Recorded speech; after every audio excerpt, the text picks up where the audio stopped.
Welcome to HealthPop, your weekly dose of health headlines. Today, it's a HealthPop party, baby. Ow!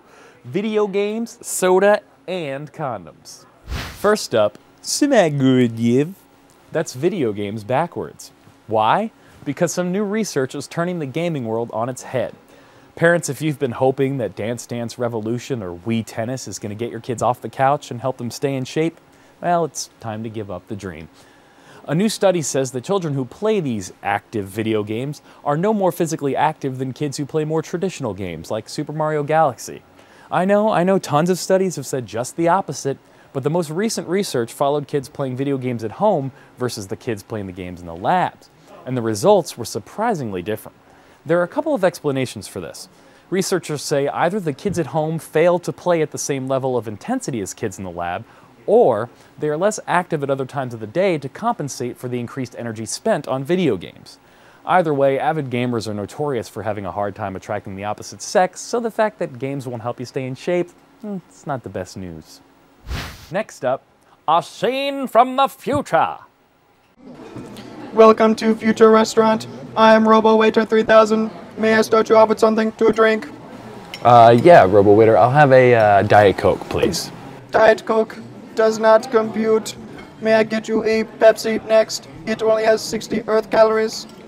Yeah, that sounds good. Yeah, I'll have that. Very well, I shall proceed. Nothing heralds the coming of spring like the launch of a new Diet Cola. Now Pepsi is announcing their biggest product launch in years with a nod to calorie counters. Pepsi Next. It's what the industry calls a mid-calorie soda. Only 60 per can. But not so fast, Mr. Healthy Pepsi. A new report says that diet soda consumption is associated with risk factors for heart disease. Yes, I said associated.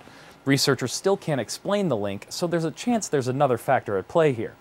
In the meantime, the guy behind it all, an epidemiologist at the University of Miami, says soda drinkers shouldn't be too freaked out yet, but that if people stop drinking diet soda, they won't, quote, be missing out on any important vitamins or minerals. Thanks, Doc. Why don't they just wise up and bring back Crystal Pepsi? I mean, that stuff was clearly awesome. Finally, condoms. Apparently, they're a global health problem. Shut your mouth. Hey, man, I'm just talking about condoms. Turns out, many people aren't using them correctly. Researchers led by the Kinsey Institute Condom Use Research Team, which actually exists, compared notes from 50 articles representing 14 countries. Here's the headlines from their findings. You ready? We chronically underestimate how complicated condom use can be. The most common condom errors included things like not using condoms throughout sex or putting them on upside down. Some less common involve balloon animals and holiday decorations. Just kidding. But while condoms are very effective in reducing unplanned pregnancies and STDs, educating people about how to use them is tough because, well, it's embarrassing. But once again, the internet saves the day. The Center for Disease Control and Prevention provides a guide to proper condom use on their website. Thanks, Internet. That's your Health Pop. I'm Nick Dietz, CBSNews.com.